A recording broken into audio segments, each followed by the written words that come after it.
ፈጣሪ ነው ወይስ የፈጣሪን ፍጡር ለማጥፋት የመጣ ሌላ ክፉ ፍጡር ነው? አላህ የሚባለው ፈጣሪ ነው ወይስ ፍጡር ነው? ፈጣሪ ከሆነ የራሱን ፍጡር ለምን ይገላል? አለመፍጠር ይችላል። በአደጋ ማጥፋት ይችላል። በመጨረሻው ዘመን ሊፈርድበት ይችላል። ብዙ አማራጮች አሉት። እኔን ግደል ለምን ይለኛል ነው ሌላ ሰው። እኔ ለምንድን ነው ሰው የምገለው? ለምን ይልከኛል? ሁሉ ጊዜ በጣም ግራ ይገባኛል ይህ ጥያቄ። ለምንድን ነው የሚልከኝ እኔን? አሰላሙ አሌይኩም ወራህመቱላሂ ወበረካቱ። ያ ሙስሊሙን ሙስሊማት እንዲሁም ይህንን መርሃ ግብር የምትከታተሉ ክርስቲያን ታዳሚዎች ሁላችሁንም ሰላም ብያለሁ። ኢንሻአላህ ዛሬ የሚኖረን ቆይታ ምንድን ነው? ለመምህር ፋንታሁን ዋቄ ለቀጠፈበት ቅጥፈት መልስ እንሰጣለን ማለት ነው። በመጀመሪያ ከቁርአን ተነስተን ስንጀምር ቁርአን ሰዎችን ዝም ብላችሁ ግደሉ አይልም። እንደውም አላህ በቁርአን ውስጥ በሱረቱል ኢስራ ምዕራፍ 17 ቁጥር 33 ላይ ያቺ አላህ እርም ያደረገባትን ነፍስ ያለ ህግ አትግደሉ ነው የሚለው። ቁርአን ላይ ብዙ ቦታ ላይ አትግደሉ የሚል ነገር አለ ማለት ነው። መግደል ራሱ ረሱል ሰለላሁ ዐለይሂ ወሰለም በኢማም ቡኻሪ መጽሐፍ 83 ሐዲስ 53 ላይ ረሱል ሰለላሁ ዐለይሂ ወሰለም ምንድነው ያሉት? አበይት ኃጢአቶች ወይም ታላላቅ ኃጢአቶች የሚባሉት ባላ ማሻረክ፣ ወላጆችን አለማክበር፣ ነፍስን መግደልና የውሸት መሐላ ነው ብለዋል። ስለዚህ ነፍስን መግደል የሚባለው ነገር ሐራም ነው፣ በኢስላም አይፈቀድም ራሱ ማለት ነው። ሱረቱ ማኢዳ ምዕራፍ 5 ቁጥር 32 ላይ እንደዛ ነው። በዚህ ምክንያት በእስራኤል ልጆች ላይ እነሆ የዓለም ነፍስን መግደል ወይም በምድር ላይ ያለውን ያህል ማጥፋት በስተቀር ነፍስን የገደለ ሰዎችን ሁሉ እንደገደለ ነው፣ ሕያው ያደረገ ደግሞ ሰዎች ሕያው እንዳደረገ ነው። የተከለከለ ነው፣ ሐራም ነው ራሱ ማለት ነው። ሱረቱል ፉርቃን ምዕራፍ 25 ቁጥር 68 ላይም እንደዛ ነው። እነዚያ ከአላህ ሌላ አምላክን የማይገዙ ያቺ አላህ እርም ያደረገባትን ነፍስ በሕግ ቢሆን እንጂ የማይገሉ ይላል። ስለዚህ ነፍስን መግደል የሚባለው ነገር በኢስላም ሐራም ነው። ራሱ ድንበር ታልፎ ካልተመታ በስተቀር ማንም ሰው አምላካችን አላህ ሂዱና ዝም ብላችሁ ግደሉ የሚል ነገር የለውም። ሱረቱ በቀራ ምዕራፍ 2 ቁጥር 190 ስንመለከተው እነዚያ የሚጋደሏችሁን በአላህ መንገድ ተጋደሉ፣ ወሰን አትለፉ፣ አላህ ወሰን አላፊዎችን አይወድምና አለ። የሚጋደሏችሁን በአላህ መንገድ ተጋደሏል። ለምንድን ነው በአላህ መንገድ ያለው ሲባል በዘር ምክንያት፣ በብሔር ምክንያት፣ በፖለቲካ ምክንያት፣ በተለያየ ነገር ከቀለም ጋር ከምን ጋር ተያይዞ ከሆነ ነፍስያ ነው የሚሆነው። ከነፍስያ ጋር ነው፣ ኤጎሴንትሪክ ነው የሚሆነው። ስለዚህ በአላህ መንገድ የሚለው ነገር ምንድነው? ቴዎሴንትሪክ መሆኑን ነው የሚያሳየው ማለት ነው እንጂ ሂዱና ዝም ብላችሁ ግደሉ የሚል ነገር ቁርአን ላይ የለም። ሱረቱ ሐጅ ምዕራፍ 22 ቁጥር 39 ላይም እንደዛ ነው። ለነዚያ ለሚገደሉ ምዕመናን እነሱ የተበደላቸው በመሆናቸው መጋደል ተፈቀደላቸው ይላል። ስለዚህ የሚፈቀደው ሄዶ መጋደል ወይም ደግሞ ሂድና ግደል የሚል ነገር የሚፈቀደው ወሰን አልፎ ድንበር ላለፈ እንጂ ዝም ብለህ ሄደ የሰው ንብረት ዝረፍ የሰው ነገር የሚል ነገር የለም። ስለዚህ እዚህ ጋር ውሸት ነው። አላህ ለምንድን ነው እኔን የሚልከኝ ያልከበት የተሳሳተ መረዳት ነው ማለት ነው። ይሄ ነው የመጀመሪያው ማለት ነው። ሌላ ነገር ምንድነው ደግሞ ፍትህ ነው ራሱ በሱረቱ ሹራ ምዕራፍ 40 ቁጥር 40 ላይ የመጥፎ ነገር ዋጋ ቢጤዋ መጥፎ ናት ተብሎ የተቀመጠው። ስለዚህ ከዛ አንፃር ፍትህ ነው ራሱ። ነፍስን ዝም ብሎ መግደል ግን የተፈቀደ ነገር አይደለም። እስልምና እንደዛ ብሎ አያስተምረንም ማለት ነው። ሱረቱ በቀራ ምዕራፍ 2 ቁጥር 179 ላይም እንደዛ ነው። ለባለ አእምሮች ለእናንተ በማመሳሰል ሕግ ውስጥ አለላችሁ ይላል። ትጠነቀቁ ዘንድ ገዳይን መግደል ተደነግገላችኋል። ዝም ብላችሁ ከመሬት የተነሳ ግደሉ የሚል ነገር የለም፣ በእስልምና አስተምሮት ውስጥ የለም። ነገር ግን በባይብል ውስጥ መግደል ይፈቀዳል ወይ? ፈጣሪ እንደዛ አይነት ነገር ትእዛዝ አለ ወይ ካልን አዎ። ለምሳሌ ኦሪት ዘሌዋውያን ምዕራፍ 24 ቁጥር 17 ላይ ሰውን እስኪሞት ድረስ የሚመታ ፈጽሞ ይገደል ይላል። እንግዲህ አሁን አንተ እንዳልከው ማለት ነው። እንግዲህ አንተ እንደምትናገረው አንተ ባልከው መሰረት ሰውም እስኪሞት ድረስ የሚመታ ፈጽሞ ይገደል ስለሚል ፈጣሪ እንዴት ግደሉ ይላል? ራሱ የፍርድ ቀን ለምንድን ነው ራሱ የማይገለው የሚገድለውን ሰው ማለት ነው? ግደሉ ለምን ይላል? ማቴዎስ ወንጌል ምዕራፍ 5 ቁጥር 21 ላይም ኢየሱስ ምንድን ነው ያለው? ለቀደሙት አትግደል እንደተባለ ሰምታችኋል፣ የገደለ ሁሉ ፍርድ ይገባዋል አለ። ዛት ሚንስ ይገደላል ማለት እኔ ግን እላችኋለሁ በወንድሙ ላይ የሚቆጣ ፍርድ ይገባዋል አለ። ዛት ሚንስ ኦሪት ዘሌዋውያን ምዕራፍ 24 ቁጥር 17 ላይ ፈጽሞ ይገደል የሚለውን ከሆነ በወንድሙ ላይ የሚቆጣ ሁሉ ፍርድ ይገባዋል አለ። የሸንጎ ፍርድ የሚባል ሳንደር የሚባል ነገር አለ። ራዕይ ዮሐንስ ምዕራፍ 13 ቁጥር 10 ላይም እንደዛ ነው። በሰይፍ የሚገድል ማንም ቢኖር ራሱ በሰይፍ እንዲገደል ይገባዋልና አለ። ሰይፍ የሚለው ምን ነው? በሰይፍ የሚገድል ማንም ቢኖር ገዳይ ቢኖር በሰይፍ ራሱ እንዲገደል ይገባዋልና እያለ ነው የሚናገረው። ሮሜ ምዕራፍ 13 ላይ ተመልከተው መምህር። ሮሜ ምዕራፍ 13 ቁጥር 1 እስከ 4 ድረስ ያለውን ተመልከተው።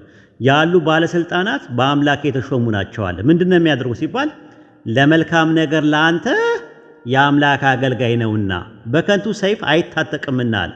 ክፉ ብታደርግ ግን ፍራ፣ ቁጣውን ለማሳየት ክፉ አድራጊ የሚበቀል የአምላክ አገልጋይ ነውና አለ። ስለዚህ ሰይፍ መጠቀም በአዲስ ኪዳን ውስጥም አለ። ሰይፍ ይጠቀማሉ። ለምን? ለመግደል ማለት ነው ራሱ ማለት ነው። ይህንን ነው እየተናገረ ያለው። ሌላው በተረፈ አንተ በደንብ አልተመለከትከውም እንጂ ምናልባት ብትመለከተው ብዬ ማስበው ነገር ይገደል የሚል ነገር በጣም በስፋትና በዝርዝር ያለበት መጽሐፍ እንደ ባይብል እንደውም አላየውም ራሱ። ይህን መጠየቅ መቻል አለብህ። ለምሳሌ ስትመለከተው ኦሪት ዘሌዋውያን ምዕራፍ 24 ቁጥር 16 ላይ የያህዌን ስም የሚሰድብ ፈጽሞ ይገደል ይላል። ለምንድን ነው ይገደል የሚለው? አንተ ባመጣው ሎጂክ ማለት ነው። ደብል ስታንዳርድ ነው።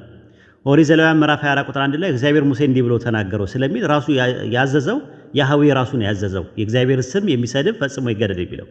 ኦሪት ዘዳግም ምዕራፍ 13 ከ6 እስከ 9 ስትመለከተው የእናት ልጅ ወይም ወንድም ወይ ወንድ ልጅ ወይም ነፍስ እንዲያለ ወዳጅ ና ሄደን ከምድር ዳር እስከ ምድር ዳር ድረስ ወደ አንተ የቀረቡት ከአንተ የራቁትን አንተን ከበው ያሉትን አሕዛብ ከሚያመልኳቸው ውስጥ አማልክት አንተም አባቶችም የማታውቃቸውን እናምልክ ብሎ ቢያስትህ እሺ አትበለው፣ አትስማው፣ ዓይኔን ያራራለት፣ አትማረው፣ አትሸሽገው፣ ነገር ግን ፈጽመ ግደለዋል። ስለዚህ ከአንድ አምላክ ውጪ ሌላ አምላክን አስመልካለሁ ብሎ ጥሪ ያቀረበ አካል የሚያስተምርን አካል ግደለው ነው የሚለው። ቢያመልክስ ባያስተምር ሲባል እሱም አይፈቀድም። ኦሪት ዘዳግም ምዕራፍ 17 ከቁጥር 3 እስከ 5 ድረስ ሄዶ ሌሎችን አማልክት ያመለከ እኔ ላላዘዝኳቸው ለፀሐይና ለጨረቃ ለሰማይ ከዋክብት የሰገደ ቢገኝ ይህ ክፉ ነገር የሰራው ወያ ወንድ ወያ ሴት ወደ በር ታመጣዋለህ፣ እስኪሞቱ ድረስ በድንጋይ ተወግራቸዋለህ። በድንጋይ ተወግራቸዋለህ አለ፣ ተወግረዋለህ አለ፣ ትገለዋለህ አለ። ሁለተኛ ዜና መዋዕል ምዕራፍ 15 ቁጥር 13 ላይ የእስራኤልን አምላክ እግዚአብሔርን የማይፈልግ ታናሽ ወይም ታላቅ ወይ ወንድም ወይ ሴት ቢሆን ይገደል ዘንድ ተማማሉ አለ። አንድ ሰው ጠንቋይ መሆን ይችላል? ከመሬት ተነስቶ ጠንቋይ መሆን ይችላል? አይችልም። እንደ ባይብል ከሆነ ይገደላል።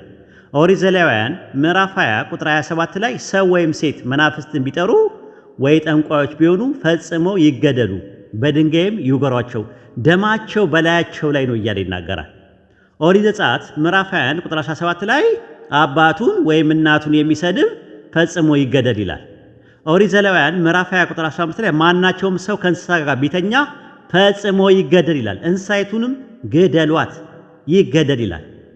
ኦሪት ዘሌዋውያን ምዕራፍ 20 ቁጥር 13 ላይ ማናቸውም ሰው ከሴት ጋር እንደሚተኛ ከወንድ ጋር ቢተኛ ሁለቱም ጸያፍ ነገር አድርገዋልና ፈጽሞ ይገደሉ፣ ደማቸው በላያቸው ላይ ነው፣ ይገደሉ የሚል ነገር አለ። አዲስ ኪዳን ላይ ይህ ነገር ተሽሮ ይሆን? አልተሻረም። ማቴዎስ ወንጌል ምዕራፍ 5 ቁጥር 17 እና 18 ላይ እኔ ሕግና ነቢያትን ለመሻር የመጣው አይምሰላችሁ ልፈጽም እንጂ ለመሻር አልመጣሁምና፣ እውነት እውነት እላችኋለሁ ሰማይና ምድር እስኪያልፍ ድረስ ከሕግ አንዲት የውጣ አንዲት ነጥብ ከቶ አታልፍም፣ ሁሉም እስኪፈጸም ድረስ አለ። ስለዚህ በብሉይ ኪዳን ላይ የነበሩ ሕግጋት በአጠቃላይ አዲስ ኪዳን ላይ ተሽረዋል የሚል የመጽሐፍ ቅዱስ ማስረጃ የለም። ከዛ ይልቅ ከአንድ አምላክ ውጪ ሌላ አምላክ ብታስተምር ወይ ደግሞ እንትን ባትል እንደምትገደል መጽሐፍ ቅዱስ ይናገራል። ኦሪት ዘጸአት ምዕራፍ 22 ቁጥር 20 ላይ ከያህዌ በቀር ለአንዳች አምላክ የሚሰዋ ፈጽሞ ይገደል።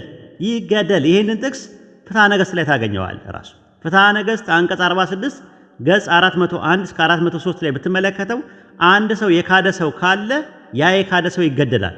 በምን ጥቅስ መሰረት ይላል? በኦሪት ዘዳግም ምዕራፍ 17 ቁጥር 5፣ ኦሪት ዘጸአት ምዕራፍ 22 ቁጥር 20፣ ኦሪት ዘዳግም ምዕራፍ 17 ቁጥር 4 እና 5 ላይ ባለው ጥቅስ መሰረት አንድ ሰው ሃይማኖቱን የካደ ሰው ይገደላል በፍትሐ ነገሥት። አንተ ይህንን ሳታነብ ነው ቁርአን ላይ የምትንጠለጠለው? መምህር ሆነህ ፍትሐ ነገሥት አንቀጽ 46 ገጽ 104 እስከ 104 እስከ 100 ከገጽ 101 እስከ 401 እስከ 403 ያለውን ተመልከት። የለም እንደዛ የሚል ነገር የለም። ይገደላል፣ አይማርም። ራሱ እኔ እንዴት እገልለታለሁ እንዴ ፈጣሪ ምናምን ግደልልኝ የሚል እንዴት ይልከኛል ምናምን እንዴት ትላለህ? ይሄው እዚህ ጋር እንዲገደል ይታያል። ዲስቅልያስ ምዕራፍ 24 ቁጥር 26 ላይ በሉ ተመልከት።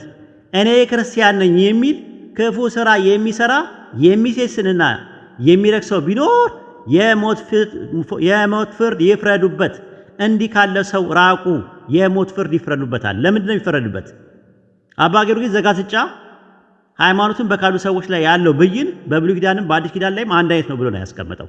መጽሐፈ ምስጢር ምዕራፍ 2 ቁጥር 28 ላይ እነሆ ሃይማኖቱን በካዱ ላይ በብሉይ ኪዳንና በአዲስ ኪዳን የሞት ትእዛዝ ወጣ ይላል። ከዛስ ቁጥር 29 ላይ የሐዋርያት አለቃ ቅዱስ ጴጥሮስ ቀለሜንጦስ ፍጽምት የምትሆን ሃይማኖትን ሰይፍን መዘህ በኢየሱስ የማያምኑትን ከሃዲዎችና ጨካኞች በብረት ሰይፍ ተዋጋ አለው ይላል። ስለዚህ መገደል አለ ማለት ነው። ሃይማኖቱን ለቆ የወጣ ሰው ይገደላል ራሱ።